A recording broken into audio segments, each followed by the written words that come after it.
What's going on, beautiful people? Thank you for tuning in and watching. I appreciate your appreciation of my videos, and I love every single one of you guys. Thank you. And in the sea of love, I forgot what I was going to talk about.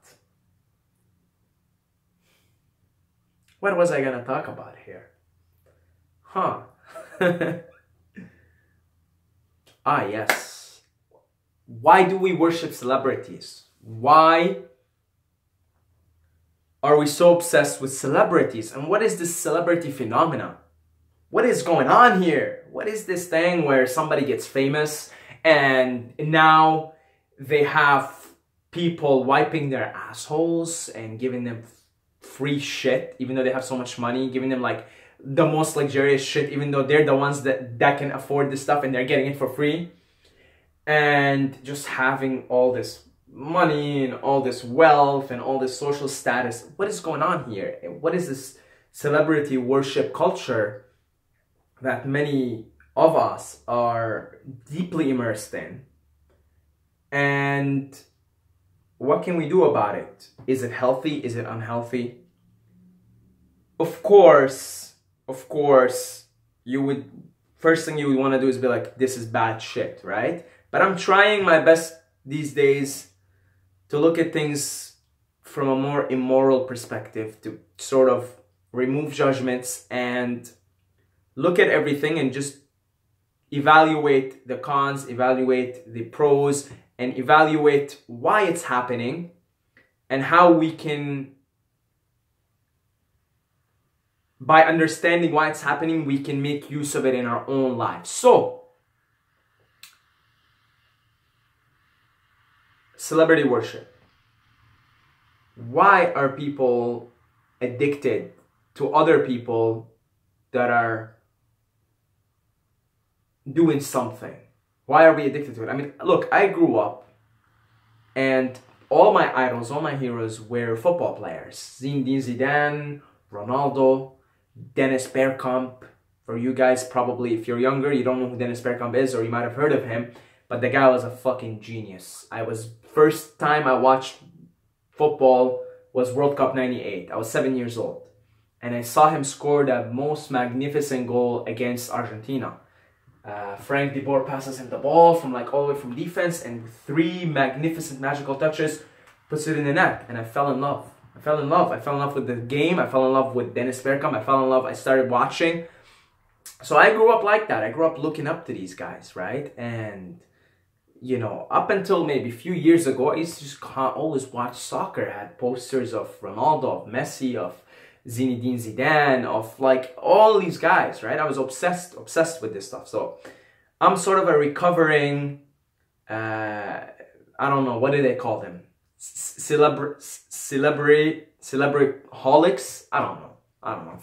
Figure out some kind of a clever name for them, right? Anyway, and I realized something, man.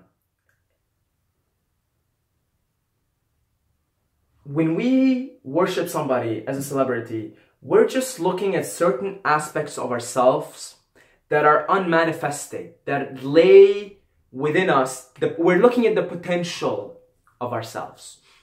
So by having all these football players around me as my idols and as my heroes, I simply was looking at my own potential in life. I see these guys, they're disciplined, they're hardworking, they're athletic, they're playing something and they're doing really good at it, right? They're mastering their craft. And I was just simply looking at my own unfulfilled potential. You see, just my own unfulfilled potential. In the same way, if you have like an actor that you're obsessed with, or an actress, or I don't know why you would be obsessed with Kim Kardashian. I mean, you might want to be a porn star. I mean, she got famous because of the porn tape, right? Who knows? Maybe your unfulfilled potential is to become a porn star. And, you know, you're now worshipping this Kim Kardashian character, but you know deep within you the unfulfilled potential of being a porn star or a reality TV show, whatever you want to be. Still, it's a potential within you that's unfulfilled. whatever celebrity you worship, whatever niche that you're in, you're looking at unfulfilled potentials. It doesn't even have to be there. It could just be like certain characters. Like if your heroes are athletes, you're looking at discipline, you're looking at hard work, you're looking at mastery. You're looking at self-mastery, because athletes have self-mastery. You're looking at mind-body mastery here. And understanding that celebrity worship that you have, by understanding it, by recognizing that, immediately, spontaneously, and consequently, two things begin to happen. First, you start to work on yourself to manifest your potential. And in the process of working on yourself to manifest your potential, whatever that happens to be, you just simply stop having a lot of time to keep up with these celebrities. And that's kind of what happened to me. You know, I started to work on myself. I picked up all these personal development books, started reading them. I started an online business at the time, blah, blah, blah. Next thing you know, I'm doing YouTube. I was so involved in fulfilling my potential and self-actualizing myself that I just stopped watching games. I stopped being obsessed with football players. It just happened. It was just a byproduct, an inevitable thing, an inevitable process, if you will, of looking inwards and trying to fulfill your potential. So a lot of people are not fulfilling their potential, and so they have to live their potential through other people that are living to their full potential. It is what it is, right? It is what it is. You know, every celebrity is famous for whatever reason, and every celebrity has a fan base for whatever reason, and doesn't matter, doesn't matter what it is. Okay, when you're worshiping someone, you're just looking at your own unfulfilled potential. Look within and start fulfilling that potential, and you'll be too busy fulfilling this thing. Do you think Messi or Ronaldo, do you think, or Conor McGregor, do you think these guys are looking at other players? You think Messi's like constantly watching Maradona's videos? I want to be like Maradona. No. Messi admires Maradona, but Messi's working on being Messi, and that's why he's Messi. And Ronaldo's working on being Ronaldo, and that's why he's Ronaldo. A lot of people think, oh, there's like a rivalry between Messi and Ronaldo and they hate each other. It's like, no, you don't get it. These guys don't give a fuck about that. These guys are busy being them. They're busy doing their thing. They're not, if you think they're watching each other and constantly keeping tracks and tabs, you're out of your mind. They simply can't afford to, because they don't have the time nor the mental energy. They gotta get back and get working on themselves. And that's why we look at them and we worship them, because we're seeing our unfulfilled potential. If we can just start to work on ourselves and bring our gift to the world and improve the character, improve everything here and bring it out to the world, then yeah, you won't have so much time. So you'll kind of look from far and admire, you know, you'll look and you'll admire. It's not like you'll be completely self-obsessed. No, you'll still be admiring and looking and blah, blah, blah, right? You guys, I don't know if you've seen the Conor McGregor, Ronaldo, they got together and they did some training together and they were talking about all kinds of things. You know, you admire, you're still there, you're engaged, but most of your time is spent working on your craft, working on your thing, improving yourself, and then bringing that gift to the world.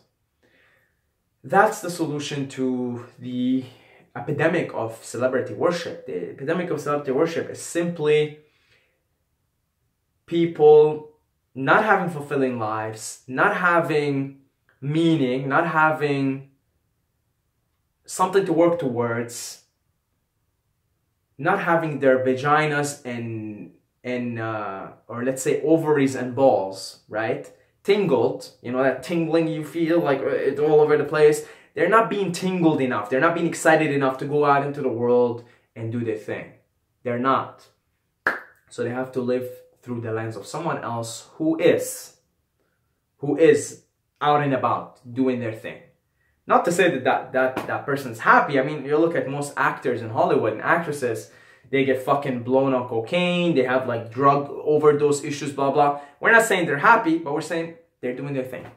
And you want to do your thing, but because you don't have the courage right now, you don't have the self-belief, you don't have the confidence, you don't have the discipline, you don't have all these things, you're like, oh, let me just live it through someone else. Let me turn on the TV and let me be obsessed with these people and let me just live my own unfulfilled potential through these other people. And yeah, that's, I think, why celebrity worship is such a big thing. You can see how we can look at it positively and say, oh, we're inspiring from these people. We are looking at our unfulfilled potential instead of like looking at it negatively and saying, this is bad, blah, blah. Understanding and saying, that's why it's happening. I'm looking at my full potential, my unfulfilled potential. Okay, let me start working on my fulfilled. Bring the light into the darkness, right? So bring light, start working, and then inevitably you just stop obsessing so much. You admire and you inspire, but your main inspiration is now here. Your main source of motivation is here. You become the hero in your own book, the hero in your own movie. And that's the point we all should strive for, to become the heroes in our own movie. And then share it with the world. And if we're all these heroes walking around sharing our gift with the world, that's such a heaven. That's paradise right there. That's heaven on earth. Anyway, I'll keep doing my thing here. You keep doing your thing. God bless you all. I love every single one of you guys. But don't forget to subscribe or you're gonna sleep with the fishes. Subscribe.